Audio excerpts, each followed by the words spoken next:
Hey folks, how you doing? It is Jimmy Smith with Ryan Moody. We are discussing all things Conor McGregor. Normally, it'd be all things Conor McGregor. Today, it is the retirement, supposedly, I'm doing air quotes right now, of Conor McGregor. What are the odds? What do you think about his future? What do you think about his past? What do you think about his legacy? That's a lot of questions, but I think we can handle them. So for those of you who didn't open up Twitter this morning, I guess, or are living on a rock, I actually got a note from the LA Times or the New York Times on my news feed. It's that big. Conor McGregor announces on Twitter that he is retiring from MMA. Okay, we've been down this road before, but also, by the way, Twitter is not legally binding. Someone brought up a very good point today that you actually have to file paperwork to gather USADA pool and all that stuff, and they're very curious to see if Conor has actually done that. But as far as we know, he has said, I am retiring. So question number one, Ryan, I have to ask, you're a betting man. You're in Vegas. You're setting the odds on whether or not Conor McGregor ever fights again. What are your odds? What do you lay on that? As little as possible. I think non-existent. Yeah, because here's the thing. Two things. Number one, I want to say Conor McGregor has met a lot of the boxes that we set out for people when they go to retire. For all we know, good place financially, good family, leaving on his own terms. Most fighters get one of them. They'll leave on their own terms. They'll leave with a good financial base. They'll leave with their family. Generally not all three. But I think we've also learned that a fighter is a mindset and a mentality and continues to be a fighter. Will you ever take the fighter out of Conor McGregor? This is a guy, you talk about Twitter, right? Just a couple days ago, he's putting up some training snippets. Now, we don't know, is that his media team? How recent is that photo? But he's constantly put up the impression that he's coming back, he's ready to come back. I just don't know how much I buy into it. I think that the current status of things, the legalities that he's going through, I think a lot of the external things have taken maybe the love Conor has for fighting out of him. And maybe that's what's causing this more than anything else. If he gets back to a place where he kind of washes that all away, I definitely feel like we would see Conor fight again. This is a guy who thrives on being in the spotlight. And as much as you can like his whiskey or whatever business venture he's doing right now, as much as you can count the dollars, the problem is being away from the spotlight. Is he the kind of guy that can step away from the spotlight and stay there? That is a gigantic question. Now, what I don't want to see, we'll get into this a little bit more later. What I really don't want to see is that nebulous, is he retired or not? I don't mind him stepping away from the sport at all. I think he's in the right place to do it. He's accomplished enough. He's made enough money. But the idea that, unlike other sports, you retire from the NFL. Peyton Manning retires from the NFL. Nobody expects him to come back. No one's sitting here right now going, oh, will Peyton Manning come back? No, he's done. He's finished. Combat sports, boxing, MMA, it's you retire when you say you retired, and you retire when you come back, when you say you want to come back. So there's always this comeback idea that kind of lingers in the air all the time. And I would hate to see that middle ground for Conor. Either stay in and do some fighting or get out. So I would say right now, I'd put better than even money. He comes back at some point. I don't necessarily want him to, but I want to see the sport move on. I want to see finality. I want to see a definite declaration the sport can move on because I don't want to see it linger. Yeah, I mean, and I think to me, he's going to be really one of the first ones. Like, he transcended a lot of things. He became, in, I guess, recent memory, a person that you didn't have to follow boxing or MMA to know who Conor McGregor was. We don't have a lot of those people in our lifetime. We only going to be subjected to so many of them. So a big thing for me with Conor is, though, he has to stay relevant. Relevancy is very important to him and has been. Fighting has been what's made him relevant, and we want to see him fight. That becomes the problem. A lot of times you'll have athletes go out of what made them relevant and try to find that in other forms, whether they want to do commentating, whether they want to sell products and endorsements, and a lot of times it doesn't work out. So is Conor going to be able to stay relevant outside of just MMA by his namesake alone, or boxing for that matter, when it's not something he's physically participating and active in? And for what it's worth, I think some of the things that Conor did weren't all that successful. To me, I think you look no further than the Conor McGregor Fast program, right? I don't know if you're totally versed in this, but he loses to Diaz. He basically comes out and says, "Why I lost? Because I got gassed. I formulate this big training system, and now I'm going to sell this training system, and I'm going to sell it on the back of me coming back and beating Diaz again." It wasn't all that successful. We also have to concern ourselves with, there's been some talk that he would not be fighting out of SBG anymore. That's really all he's known for a very long time. And if that's an environment that he's comfortable and safe training in, does this, you think, factor in that decision as well? Maybe the possibility that Kavanaugh would not be in his corner anymore. I think everything adds up. Yeah, I think Kavanaugh probably a big factor in that, where if I can't do it the way I was going to do it, why keep going? I had the analogy. I don't know if you're a wrestling dork or not. I'm a wrestling dork. Actual wrestling, not pro wrestling. So the Olympics in 2016, I brought this up when I was talking about Conor on SiriusXM. Jordan Burroughs supposed to win a gold medal. He loses to a Russian wrestler by, I think, 1 or 2 points. The next match, he gets tech-fauled. He loses by 10 points, which this guy hasn't given up 10 points his whole career. And he just wasn't the same guy. What I mean is, it's hard to wrestle for bronze. It's hard to wrestle for third. When you aren't number one anymore, when you're out of the finals, the best you can get is third place. And it takes a special kind of athlete to not be able to get the gold medal and still compete at their best, at their hardest. When Khabib wiped Conor out, that removed him from contention. He's still up amongst the elite. I don't think anyone wants to see a fight with him and Khabib again, or not very many people, in terms of I don't have a reason why it would be any more competitive. If I'm not going to be number one, why stick around? I think that's a huge part of it. Is Cowboy Cerrone would have been a very entertaining fight, but that's not number one. He didn't want to do it if I wasn't a main event. It fell through and all these things. It's also that if I'm not going to be top dog number one in my prime, the best, it's not worth sticking around and kind of making some money. I think that's a much bigger factor. I think his coach is a factor. I think the idea that, hey, I got wiped out. Can I really come back and really be number one? It's better to leave now and have people wonder if I could be number one. Because I think number one is off the table. I think that was a big factor.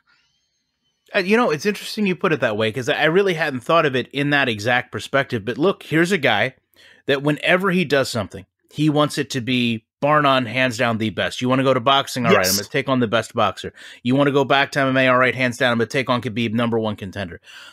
Do you sell him in a fight against, you mentioned Donald. They also had talked about a fight that I don't know if it made a whole lot of sense to me, but with Woodley. But fun. Yeah. Fun. Oh, absolutely. Fun. Yeah, but fun. I mean, I'm paying for it. I'm sorry. Take my money. All right. No, and I'm right there with you. I'll be the second one in line. But that's the thing. You just said it. It's a fun fight. Is Conor McGregor here for fun? Or is Conor McGregor here to add to a legacy and build his status as the number one fighter in the world? And I'm sorry, fun fights for fans don't do that for fighters. And maybe that's a bigger role of this than we'll ever know, is maybe he's went and, Dana came out today and said, he's in a great place. I trust the retirement this time. Maybe he knows, hey, listen, there really is no place for you at the top of this division anymore. And unless you're willing to recommit to a weight change, I don't know what we can do. And you're going to have to build yourself back up. Essentially, and almost to a fault, I guess all the time Conor spent away from the UFC may ultimately have led to this departure, because you took the one thing that catapulted you into stardom, right? And you actually stayed away from it for so long that the fans kind of just don't care anymore. I mean, we'll pay to see Conor McGregor fight, but I don't care to see Conor McGregor fight. Not like I did 3 or 4 years ago. I don't feel today about the next Conor McGregor fight the way I did after he beat, say, Jose Aldo, or say, oh man, who was the guy he beat in Boston? I can't think of his name off the top of my head. The real muscular guy was gonna take him out. What was his name? Short-haired guy. Eddie Alvarez? Who else were we talking about? No. In Boston, first big fight. Dennis. I know Dennis Seaver. I know somebody's like, these guys don't deserve a show if they can't pull Dennis Seaver's name out of a bucket. But yeah, Dennis Seaver. I don't feel as excited as an pure MMA fan for his next fight, if there ever was one, than I would after those fights. Because you know what? Back then, it was just a different scenario, something we'd really never seen before. And even though he's continued along that path, he really has just got himself to the point of irrelevancy. I mean, remember the press conference when he was talking back and forth with Jeremy? And before that, Donald had said something. Cerrone had said something to him about what they were going to do. I remember watching that and thinking to myself, man, like, I like Donald Cerrone a lot, and he's a great fighter. He's been around forever, but I don't know if he should be, messing with that McGregor air. And then now, here we are a couple years later, you can literally make a point that they could have fought each other. And not only did it make sense, it was like one of the few fights that Conor McGregor would have available to him. Yeah, it's the only one that made sense in that division. In terms of that division, the top 10 are murderers. Absolute murderers. And I don't think there are many right now Conor McGregor gets past.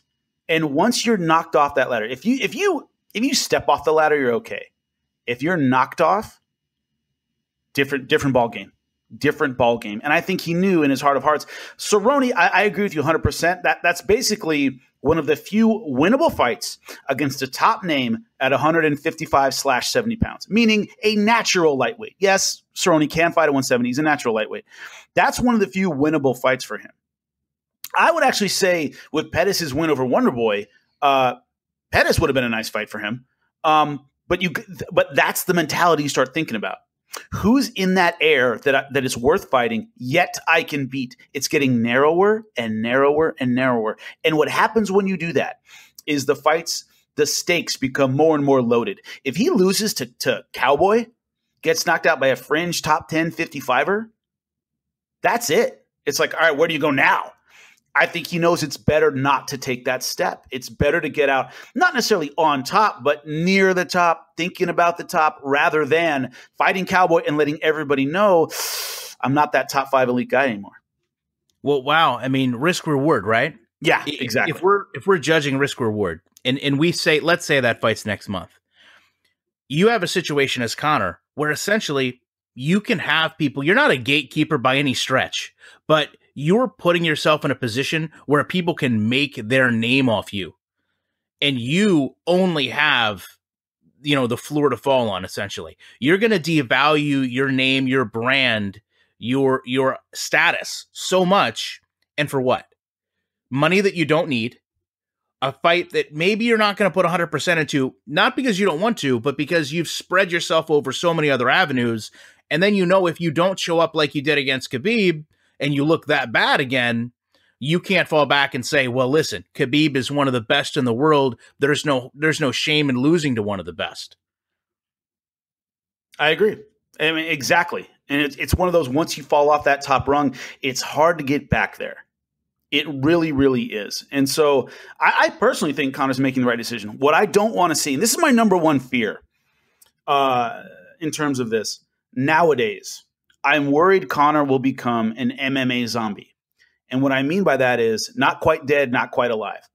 Every time he goes for a run, every time he snaps a selfie in front of the mirror, working out, oh, Conor's coming back. He might be coming back. He might be coming back. Every time he gets in a Twitter beef, which he will, with a Diaz or someone else or Khabib or Khabib's management, there'll be this, oh my God, Conor's coming back, where he can kind of stay in that milieu without having to actually fight. I don't want to hear about Conor McGregor perhaps coming back for the next 10 years. I really don't want to hear about that, but I think we will. And that really, we've come to an era where the whole reason MMA started was put your money where your mouth is. Oh, I can knock out anybody with a death touch. I have the Din Mac, and okay, go in there and prove it.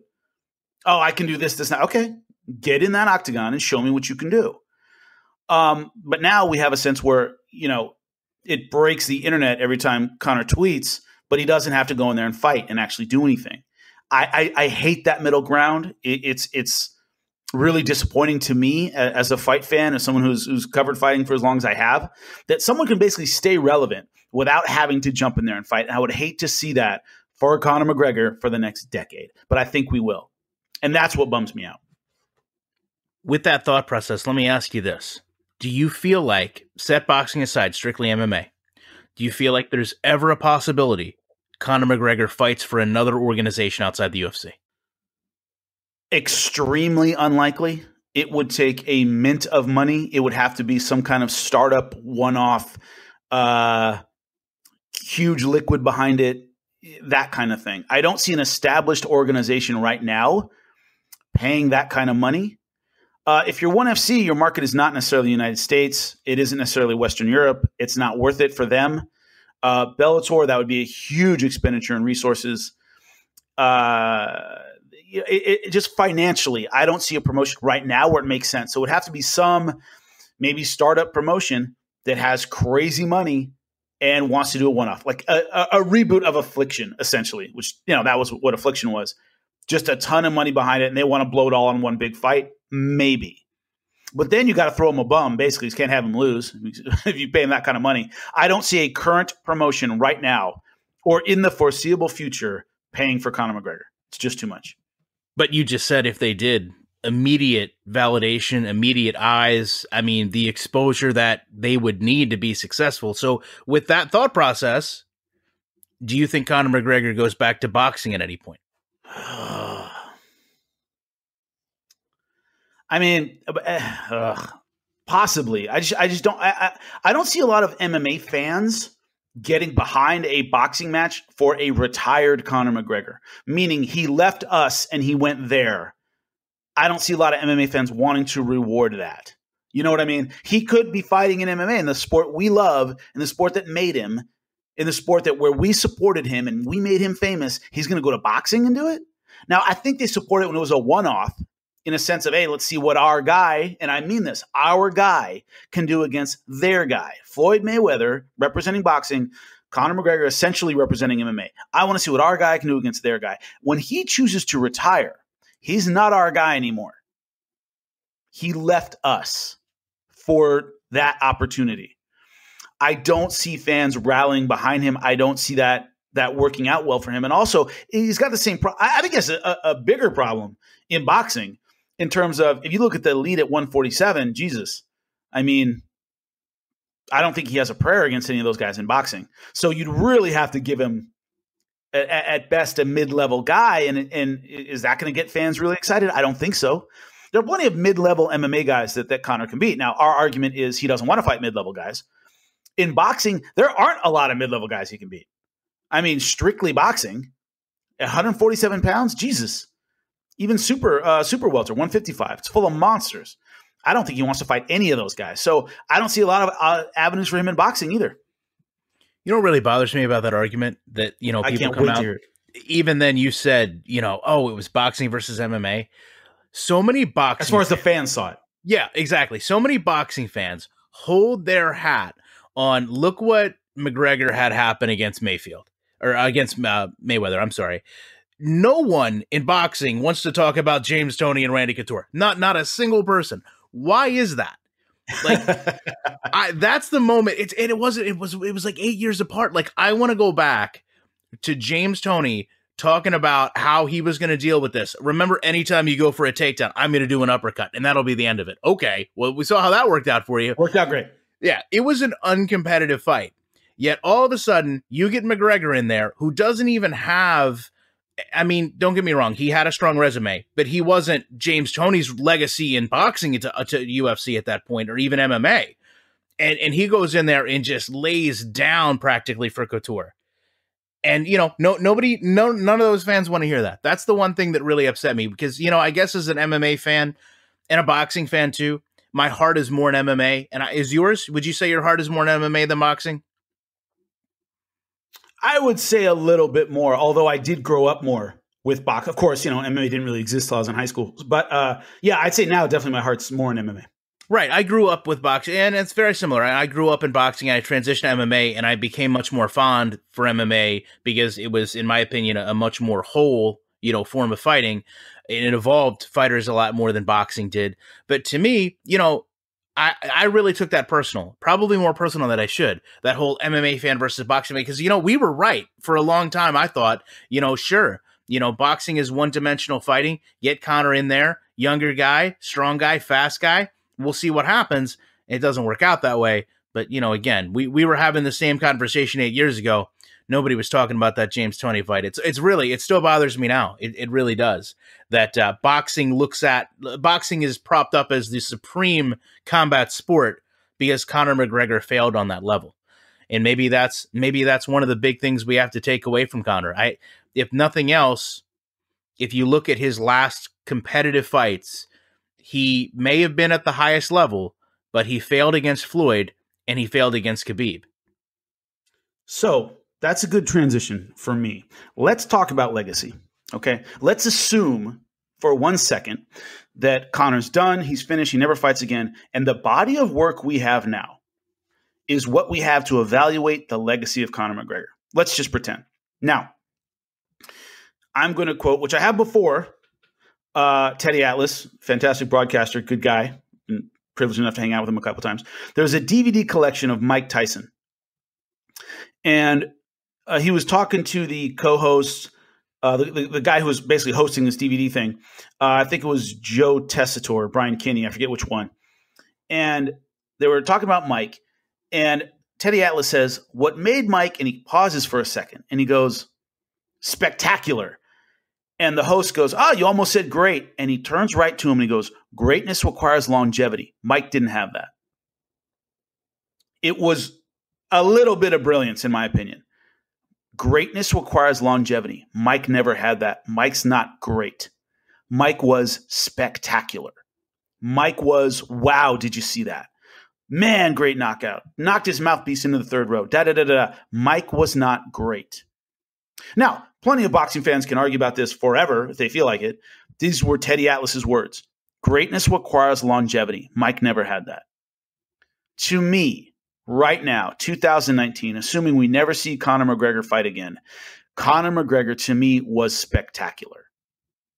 Watching him was really amazing. Hands behind his back, boom, knockout. Eddie Alvarez destroying Jose Aldo with one shot, blah, blah, blah, blah, blah. He didn't have longevity. He never defended a title. He never had a run as champion at 45 or 55. He never did. So to me, is he an all-time great? No. The fact that he won 2 titles is amazing. I really appreciate that. It's a great accomplishment. It's getting buried a little bit these days. It seems like everybody's winning 2 titles, but he was kind of the one of the forerunners of the whole double champ thing. But he didn't have longevity. He never hung in there at the elite level and laid down all the challengers like all the greats did in combat sports. That's to me that's a huge accomplishment and legacy maker in combat sports is you picked them up and you put them down. Every champ, all the best came to you, and I laid waste to them. When you look at GSP's resume, it is name after name after name after name for years. Anderson Silva, name after name after name. Fedor, same thing. Conor doesn't have that.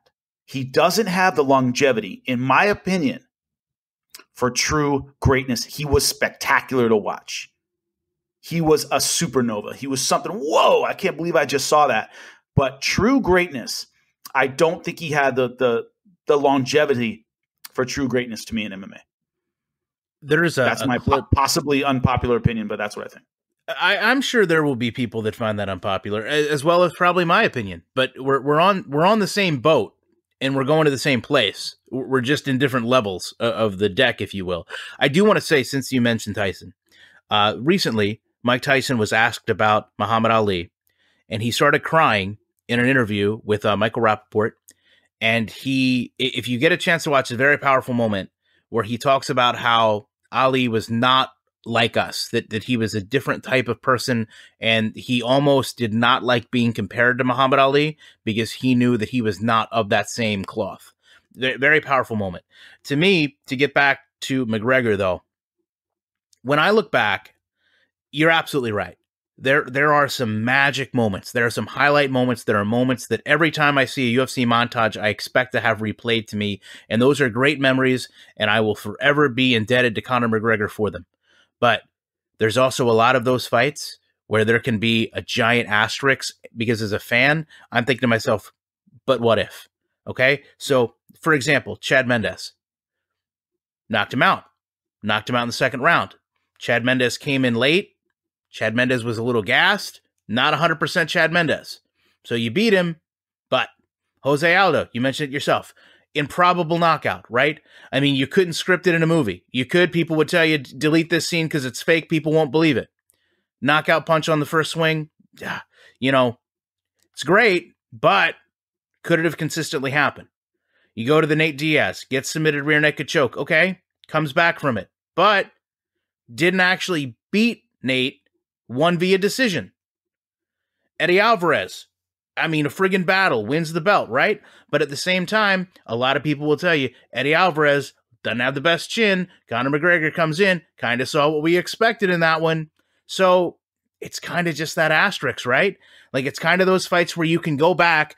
I guess there's nothing truly decisive. And if you want to question Conor McGregor's legacy, there's a whole bunch of places you can go to question them. Even go back to Max Holloway. A lot of people will sit there and say, oh, beat Max Holloway. Yeah, but that was young Max. That wasn't blessed era Max. That wasn't the best Max Holloway there was.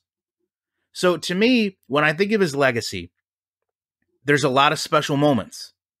But I also wonder if we were only seeing the best opponent that Conor McGregor was always going against. Because I don't think we got to see a full Jose Aldo. I know we didn't get to see a full Chad Mendes. I know we might not have seen the best Max Holloway. Whenever we saw the best, we saw him against the best Khabib, right? We knew what was going to happen. And that's where I really think I leave it to be. I mean, like you said, a lot of great things, definitely did more. I would say, if anything, did more, even than Ronda did more to elevate MMA to casual fans to this point than anyone. And I would never want anyone to think, and I hope I can speak for you on our third show, Jimmy. I hope I would speak to you as our bond continues to grow. Go ahead. Right. No one would ever misconstrue anything that you or I would say as not being unbelievably appreciative and thankful and respectful for what Conor McGregor did. But at the same time, I think he has made himself into something more than he was. And there are certainly better fighters with a stronger legacy that they created that I would point to and say, if I want MMA to be represented by one person, or if I want the casual observer to look at one person's legacy of work, whether it's fighting out of the ring, whatever the case, Conor McGregor is not number one on my list. He's probably like 15. Yeah. I mean, what he did for the sport is immeasurable. You can't argue about it. He brought it to so many different eyes. He's a celebrity outside of the sport, which is amazing. But we can hold those two things together. And I think that's what people kind of have trouble with is, I don't know how much of a grappling dork you are, but, when Eddie Bravo took on Royler Gracie, Eddie Bravo and Royler Gracie has his competitive legacy. He competed a lot more and was much more successful at the ultimate level of the sport, Abu Dhabi World Championships, than Eddie Bravo. But the two times he faced Eddie Bravo, I think he was past his prime, Eddie Bravo beat him. You can hold those two things together. We can say both of those things. Royler Gracie has a bigger competitive legacy in grappling than Eddie Bravo. Eddie Bravo beat him twice. You can hold both of those. So people are going to argue and yell about it, but what Conor did for the sport, which is immeasurable, and his legacy as an all-time great fighter are two different things. We can praise one and question the other. And I'm not saying he's not a great fighter. I don't put him in the all-time great status because of his lack of consistency and longevity at the ultimate level of the sport. At the top of the sport, he wasn't very active. He didn't fight very many great guys. And also another thing to keep in mind, his fight with Nate Diaz, he elevated Nate Diaz. Before that fight, Nate was kind of a win some, lose some kind of guy, a fringe top 10. Remember that fight's at 170, but he's a fringe top 10 55er and went to war twice with Conor McGregor and really elevated Nate Diaz. But Nate was not going in a top guy. He wasn't. So it was a great fight, 2 fantastic fights. But, Nate was not the number 1 guy at 55. Had he gone to war twice with, let's say Eddie Alvarez had been able to go to war with him twice, or somebody else at 55, or Khabib, or some other name that was higher up in the rankings, I would have appreciated that a little bit more. Once again, it's almost a microcosm for Conor, is the Nate fight. Incredible fight, so much fun, 2 really entertaining scraps. Everybody loved it, but Nate was not a top guy. I mean, Nate wasn't. Love the guy. He's incredibly entertaining, but a win some, lose some kind of guy at the time. So, that's what you have to take away from Conor is what he did for the sport is incredible. We should all appreciate it, and I think we do. But his legacy, as when you make the Mount Rushmore of MMA, I would not put Conor McGregor on it, because once he got to the top, he was very selective. He picked the money fights. Great for his pocketbook, but a lot of times fighters make choices that whether it's money or legacy. Do I want to make those? Do I want to have that run where I beat 10 names and my legacy is secure forever, or fight 3 times, big money, make the fans hungry, which people were always hungry for Conor McGregor, and feed them just enough to keep them starving and make that money? He chose big money, get out early. I respect it. I appreciate it, but the cost is legacy. Here's what we'll do for Mount Rushmore MMA. We're not going to include Conor, but we'll name one of the parking lots after him. So you can have like the Conor McGregor section of the parking lot. The highway leading to Mount Rushmore is the Conor McGregor Memorial Highway. Yes. Beautiful. Fantastic. Final question. I got to ask, who's on your Mount Rushmore? You're 4. Oh, who's on my Mount Rushmore of MMA? Man, I would have to go. You're not going to like me for this. This was a bad question to ask. Oh, I can't wait to hear this. We're going to be in direct competition. I'm going to go with Ken Shamrock. Nothing? Wow. Your love with Tito doesn't resonate? You didn't immediately jump in? That was, I didn't expect that. I didn't, but I'm willing to hear you out. Go ahead. Okay, well, let's start there. If we're this is not the conversation to have now. We will tease this. We will tease this because this is a big conversation for us to have. This is a big conversation. I heard Ken Shamrock. I'm like, whoa. Final. Certainly. Well, I have Hoist on mine for the pioneer side of it. I do appreciate his pioneering of MMA. So if you put Ken in that category, I understand what you're saying. Let me ask you then to close out the Conor conversation, since we've confirmed Conor ain't on it. Yes, Conor's not on it. This is a question you're probably only going to hear here between us. This is a good one, right? All right. Conor McGregor, will he make a beer? Will he make a beer? Yeah. That's an excellent question. I don't know why he wouldn't. Sounds like the way to go, especially if Popper 12 is taken off the way it apparently is. I don't drink, so I have no idea. But if he, I don't know why he wouldn't just stay in the liquor and beer business. Yeah, I think he probably would. He would make a beer. Okay. Yeah. Why not? There you go. All right. So at least you guys know what we'll talk about in the next one. We're going to go into a Mount Rushmore show. We appreciate you guys watching this, and we will be back very shortly with more commentary.